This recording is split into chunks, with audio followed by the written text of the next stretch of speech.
नमस्कार साथियों, आज हम आपके सामने पुनः जनरल नॉलेज यानी कि सामान्य ज्ञान के इम्पोर्टेंट पॉइंट्स लेकर आ गए हैं। आप हमारे इस सेशन के साथ अंत तक बने रहिएगा। ये बेहद ही खास है आगामी परीक्षाओं के लिए। यूपी, एसएससी, रेलवे, पेट, लेखपाल सभी के लिए बेहद ही इम्पोर्टेंट है। तो चलिए आज का ये सेशन स्टार्ट करते हैं। लेकिन आप वीडियो को लाइक, शेयर तथा सब्सक्राइब ज़रूर करिएगा। हिमालय की लंबाई लगभग 2500 किलोमीटर है। कितनी है? 2500। हिमालय का निर्माण प्राचीन थेथिस सागर से निक्षेपों से हुआ था। थेथिस सागर के निक्षेप से हिमालय का निर्माण हुआ था। आगे देखिए, हिमालय एक नवीन वलित पर्वत है।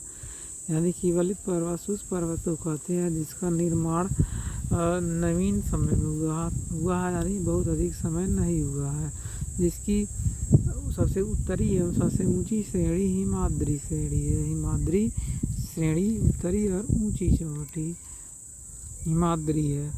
अगर हम दर्रा का बात करें तो भारत के प्रमुख दर्रे एवं सर्वोच्च शिखर जो कि हिमाद्री श्रेणी में आते हैं, जो कि कंचनजंगा में है, हिमाद्री श्रेणी में। अगर विश्व की सबसे ऊंची चोटी जो कि माउंट एवरेस्ट की बात करें, इसकी ऊंचाई 8,850 मीटर है। 8,850 मीटर कहाँ पर? हिमाद्री में स्थित है। हम देखें माउंट एवरेस्ट को नेपाल में सागरमाथा तथा तिब्बत में चोमोलुंगमा कहते हैं। नेपाल में सागरमाथा, तिब्बत में चोमोलुंगमा कहलाता है। आगे बढ़िए। हिमालय का पाद प्रदेश शिवालिक है। पाद प्रदेश शिवालिक भारत का सबसे प्राचीन पर्वत है। अरावली एक अवशिष्ट पर्वत है जिसकी सबसे ऊंची चोटी माउंट आबू पर स्थित गुरु शिखर है। अरावली पर्वत का सबसे ऊंचा शिखर है गुरु शिखर, माउंट आबू पर स्थित है। अरावली की पहाड़ियाँ राजस्थान राज्य में स्थित है। कहाँ पर? राजस्थान राज्य में। अरावली के पूर्व से बनास नदी निकलती है तथा पश्चिम से नूली नदी निकलती है। पूर्व से बनास, पश्चिम से लूनी नदी कच्छ के रण में गिरती है। कच्छ के रण में नूली नदी गिरती है। पश्चिमी घाट एक भ्रंश कगार है। थाल घाट, भूर घाट तथा पाल घाट दर्रे पश्चिमी घाट पर है। पश्चिमी घाट पर्वत पर थाल घाट, भूर घाट, पाल घाट अवस्थित है। इसका दूसरा नाम है सह्याद्री। अगर हम थाल घाट नासिक मुंबई को जोड़ता है, भूर घाट देखा जाए तो मुंबई से पूना को जोड़ता है तथा पाल घाट कोयम्बटूर को कोचीन से जोड़ता है। भारत का पूर्वी समुद्री तट तमिलनाडु और आंध्र प्रदेश के तट कोरोमंडल तट कहलाता है। पूर्वी समुद्री तट को हम बोलते हैं कोरोमंडल तट। पश्चिमी तट में गुजरात से गोवा तक का तटीय क्षेत्र कोंकण तट कहलाता है। गुजरात से गोवा का क्षेत्र कोंकण तथा मंगलोर से कन्याकुमारी तक का तटीय क्षेत्र मालाबार तट कहलाता है। आगे देखिए, कोडाईकनाल पालनी पहाड़ी पर स्थित है। कहाँ पर है? पालनी पहाड़ी पर। नीलगिरी की बात करें तो नीलगिरी पहाड़ियाँ जो कि तमिलनाडु राज्य में है, पश्चिमी एवं पूर्वी घाट के मिलन स्थल पर स्थित है। नीलगिरी की पहाड़ियाँ पश्चिमी और पूर्वी घाट के मिलन पर यानी कि सेंटर में स्थित है। नीलगिरी को सबसे ऊंची चोटी दोदा बेट्टा है। दोदा बेट्टा सबसे ऊंची चोटी है। जबकि दक्षिण भारत की सबसे ऊंची चोटी है अन्नाईमुली। अन्नाईमुदी दक्षिण भारत की चोटी है। आगे देखिए, अन्नाईमुदी अन्नामलाई पहाड़ी पर स्थित है। जबकि भारत में सबसे बड़ा पठार दक्कन का पठार है। दक्कन का पठार सबसे बड़ा पठार।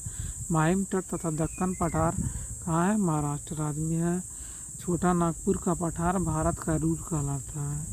माहिम तट तथा दक्कन पठार महाराष्ट्र में है। छोटा नागपुर का पठार भारत का रूट कहलाता है। मालवा पठार जो कि मध्य प्रदेश में है। अरावली तथा दक्षिण में विंध्य श्रृंखलाओं के मध्य स्थित है। मालवा पठार अरावली तथा दक्षिण में विंध्य श्रृंखलाओं के मध्य स्थित है। महेंद्रगिरी पूर्वी घाट पर्वत पर स्थित है। पूर्वी घाट पर्वत पर महेंद्रगिरी स्थित है। नर्मदा एवं ताप्ती के मध्य सतपुड़ा एक ब्लॉक पर्वत है। नर्मदा ताप्ती खेमत सतपुड़ा एक ब्लॉक पर्वत है जिसका सर्वोच्च शिखर धूपगढ़ी है। सर्वोच्च शिखर धूपगढ़ी गारो खासी जयंतिया पहाड़ी कहाँ है? मेघालय में है। मेघालय में गारो खासी जयंतिया पहाड़ी स्थित है। धुआंधार जलप्रपात जबलपुर मध्य प्रदेश में स्थित है। सतपुड़ा पर्वत क्षेत्र में नर्मदा नदी स्थित है। सतपुड़ा पर्वत क्षेत्र में नर्मदा नदी स्थित है। आगे देखिए, भारत की सबसे बड़ी नदी मुख्य हुगली नदी का है। भारत का विशाल मैदान का निर्माण नदियों द्वारा बहाकर लाई गई निक्षेपों से हुआ है। यानी कि उत्तर का विशाल मैदान, यूपी एमपी सारे जो विशाल मैदान है उनका निर्माण नदियों द्वारा बहाई गई निक्षेपों से हुआ है। पवन द्वारा निर्मित मैदान पेडी प्लेन कहलाता है। पवन द्वारा निर्मित मैदान पेडी प्लेन कहलाता है। अगर भारत की सबसे लंबी नदी की बात करें तो यह गंगा नदी है। 2525 किलोमीटर इसकी लंबाई है। इसकी उत्पत्ति के बारे में बात करें तो गंगोत्री हिमनद से होती है और यह देवप्रयाग में मिलती है। देवप्रयाग में अलकनंदा नदी से मिल करके यह गंगा कहलाती है। भागीरथी और अलकनंदा गंगोत्री से निकलने के बाद यह भागीरथी कहलाती है। अलकनंदा से मिलने के बाद यह गंगा कहलाती है देवप्रयाग में। अलकनंदा नदी कहाँ से निकलती है? अलकापुरी ग्लेशियर से, भागीरथी गंगोत्री हिमनद से। आगे देखिए, बेहद ही खास, बेहद ही इम्पोर्टेंट, यमुना जो कि गंगा की सबसे लंबी सहायक नदी है। यमुना नदी गंगा की सबसे लंबी सहायक नदी है। अब भारत की सबसे दक्षिण में स्थित नदी वैगई है। भारत की दक्षिण में स्थित नदी वैगई है। बांग्लादेश में गंगा नदी को हम बोलते हैं पद्मा। बांग्लादेश में गंगा को पद्मा कहा जाता है। गंगा एवं ब्रह्मपुत्र की संयुक्त धारा मेघना कहलाती है। गंगा और ब्रह्मपुत्र की संयुक्त धारा मेघना कहलाती है, जिसकी सहायक नदी बराक है। आगे अगला पॉइंट देखिए, ब्रह्मपुत्र नदी पर असम में विश्व की सबसे बड़ी नदी माजुली स्थित है। असम की विश्व की सबसे लंबी नदी माजुली स्थित है ब्रह्मपुत्र नदी पे। आगे देखिए, विश्व का सबसे बड़ा डेल्टा सुंदरबन है जो कि पश्चिम बंगाल में है। यह गंगा ब्रह्मपुत्र नदी के द्वारा बना है। नदियों से इसका निर्माण हुआ है। ब्रह्मपुत्र को तिब्बत में सांगपो कहते हैं, जबकि अरुणाचल में दिहांग तथा असम में ब्रह्मपुत्र कहा जाता है। तिब्बत में सांगपो, अरुणाचल में दिहांग, असम में ब्रह्मपुत्र कहा जाता है। आगे देखिए, बांग्लादेश में ब्रह्मपुत्र को जमुना कहते हैं। दक्षिण भारत की गंगा कावेरी कहलाती है। कावेरी दक्षिण भारत की गंगा है। प्रायद्वीपीय भारत की सबसे लंबी नदी गोदावरी तथा दूसरी लंबी नदी कृष्णा है। सबसे लंबी नदी गोदावरी, दूसरी सबसे लंबी नदी कृष्णा है। आगे देखिए, गोदावरी को वृद्ध गंगा या दक्षिण गंगा कहा जाता है। वृद्ध या दक्षिण गंगा हम बोलते हैं गोदावरी को। और इसका उद्गम स्थल है नासिक महाराष्ट्र के निकट त्रयंबक गांव की पहाड़ी से। नासिक महाराष्ट्र से गोदावरी नदी निकलती है। नदी द्वारा लाए गए अवसाद का जमाव जब मुहाने पर होता है तो डेल्टा का निर्माण होता है। अवसाद का जमाव जब मुहाने पर होता है तो डेल्टा का निर्माण होता है। डेल्टा की आकृति त्रिभुजाकार होती है। त्रिभुज के आकार का डेल्टा की आकृति होती है। आगे देखिए, जो नदी डेल्टा नहीं बनाती उसके मुहाने को हम ऐश्वरी कहते हैं, यानी ज्वारनदमुख कहते हैं। अगला पॉइंट, नर्मदा और ताप्ती नदियाँ पश्चिम की ओर बहने वाली नदियाँ हैं। पश्चिम की ओर बहने वाली नदी नर्मदा ताप्ती जो कि डेल्टा का निर्माण नहीं करती हैं। अगर नर्मदा नदी का उद्गम स्थल देखा जाए तो यह अमरकंटक। उद्गम स्थल अमरकंटक। नर्मदा नदी अधिकांशतः मध्य प्रदेश में बहती है।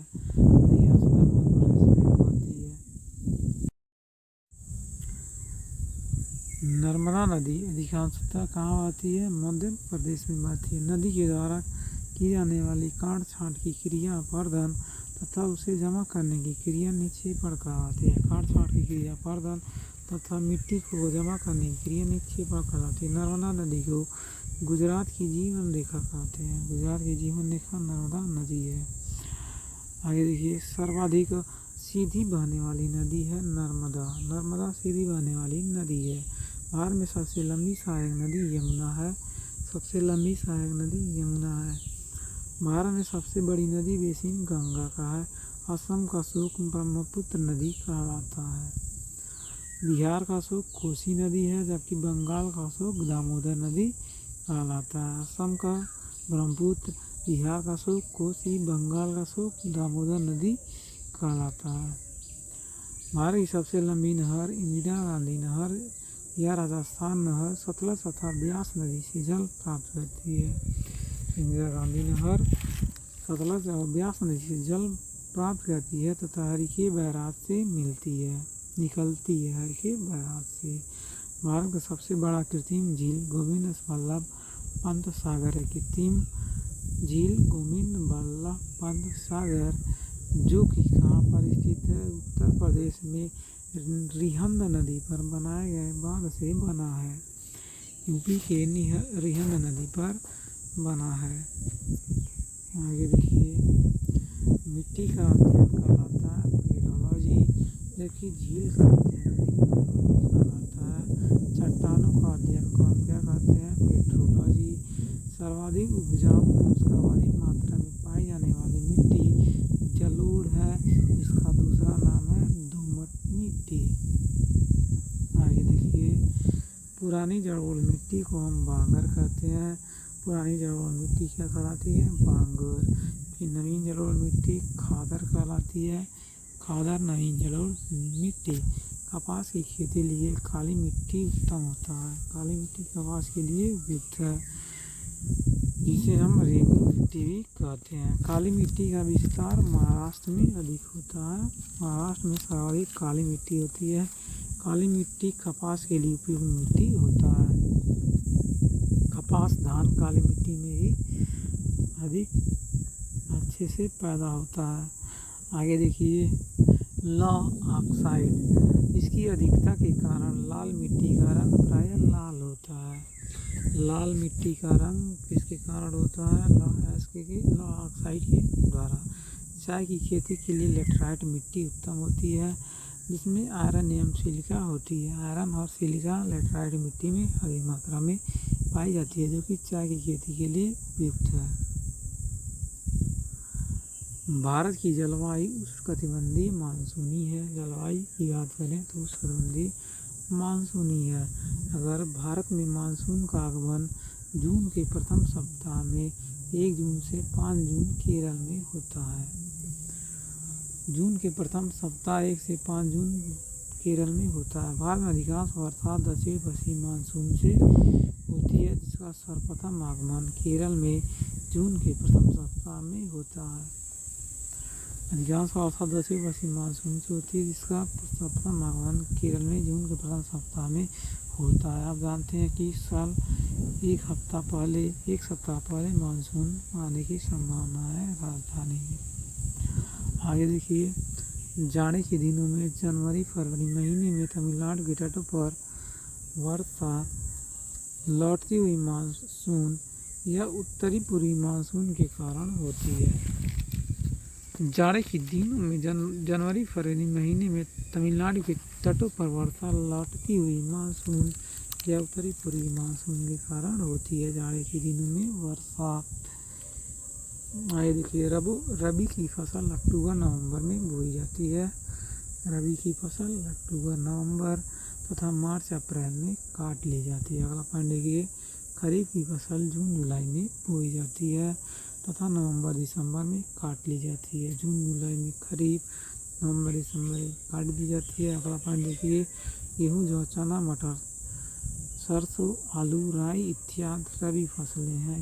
कौन सी हैं? गेहूँ जौ चना मटर सरसों आलू राई आदि। जबकि धान गन्ना तिलहन ज्वार बाजरा मक्का अरहर आदि खरीफ फसलें हैं। कौन से? गन्ना धान तिलहन ज्वार बाजरा मक्का अरहर। आगे, लक्षद्वीप समूह अरब सागर में स्थित है। अरब सागर में लक्षद्वीप समूह प्रवाल यानी कि कोरल निर्मित है। वेल्लोर के निकट श्रीहरिकोटा प्रवाल द्वीप है। श्रीहरिकोटा प्रवाल द्वीप वेल्लोर के निकट स्थित है। आगे देखिए, लक्षद्वीप की राजधानी कहलाती है, राजधानी कहलाती है लक्षद्वीप की। लक्षद्वीप में कुल द्वीपों की संख्या 36 है। लक्षद्वीप में कुल द्वीपों की संख्या 36 है तथा राजधानी कहलाती है।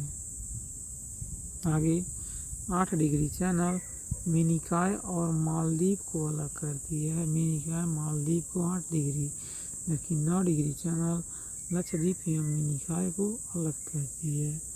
8 डिग्री मिनिकॉय और मालदीव को अलग करती है। 9 डिग्री लक्षद्वीप को मिनिकॉय को अलग करती है। लक्षद्वीप समूह का सबसे बड़ा द्वीप है आंड्रोट। आंड्रोट सबसे बड़ा द्वीप समूह। अगला पॉइंट, लक्षद्वीप समूह का सबसे छोटा द्वीप बिट्रा है। और लक्षद्वीप के लोग मलयालम भाषा बोलते हैं। मलयालम भाषा लक्षद्वीप के लोग बोलते हैं। अंडमान निकोबार द्वीप समूह बंगाल की खाड़ी में स्थित है, जो ज्वालामुखी निर्मित है। बंगाल की खाड़ी में है, जो कि ज्वालामुखी निर्मित है। अगर हम अंडमान निकोबार की राजधानी कहाँ पर है? पोर्ट ब्लेयर में है अंडमान निकोबार की राजधानी। अगला पॉइंट देखिए, अंडमान निकोबार द्वीप समूह को मरकत द्वीप या एमराल्ड आइलैंड कहते हैं। मरकत है एमराल्ड आइलैंड भी कहा जाता है। अगला पॉइंट, अंडमान निकोबार की सबसे ऊंची चोटी सैडल पीक है, उत्तरी अंडमान में स्थित है। सैडल पीक उत्तरी अंडमान पर स्थित है। 10 डिग्री चैनल अंडमान को निकोबार से, जबकि ग्रैंड चैनल सुमात्रा द्वीप यानी कि इंडोनेशिया को ग्रेट निकोबार द्वीप से अलग करता है। आगे देखिए, डंकन दर्रा दक्षिणी एवं लघु अंडमान के बीच है। दक्षिणी एवं लघु अंडमान के बीच है डंकन दर्रा। औंग अंडमान द्वीप का मूल निवासी है। आगे देखिए, सोमपैंस निकोबार द्वीप के आदिवासी लोग हैं। सोमपैंस निकोबार द्वीप के आदिवासी लोग हैं। भारत का एकमात्र सक्रिय ज्वालामुखी बैरन मध्य अंडमान के पूर्वी भाग में स्थित है। कहाँ पर? मध्य अंडमान के पूर्वी भाग में। आगे देखिए, ज्वालामुखी द्वीप नारकोंडम उत्तरी अंडमान में स्थित है, जबकि आदम ब्रिज तमिलनाडु श्रीलंका के बीच है। आदम ब्रिज। न्यू मूर द्वीप अगर देखा जाए, आदम ब्रिज को हम राम सेतु के नाम से जानते हैं। न्यू मूर द्वीप बंगाल की खाड़ी में बांग्लादेश एवं भारत की सीमा पर स्थित है। बंगाल की खाड़ी में बांग्लादेश एवं भारत की सीमा पर स्थित है न्यू मूर द्वीप। आगे देखिए, अंडमान निकोबार द्वीप समूह स्वतंत्रता पूर्व काला पानी के नाम से जाना जाता है। स्वतंत्रता पूर्व काला पानी। अगला पॉइंट, आज का आखिरी पॉइंट देखिए, पंबन द्वीप मन्नार की खाड़ी में भारत श्रीलंका के बीच स्थित है। मन्नार की खाड़ी में पंबन द्वीप है, भारत और श्रीलंका के बीच, जो कि आदम ब्रिज का भाग है। तो ये आज का हमारा आखिरी पॉइंट। आपको ये वीडियो कैसा लगा हमें कमेंट ज़रूर करिएगा। साथ ही साथ लाइक, शेयर व सब्सक्राइब ज़रूर करें। धन्यवाद।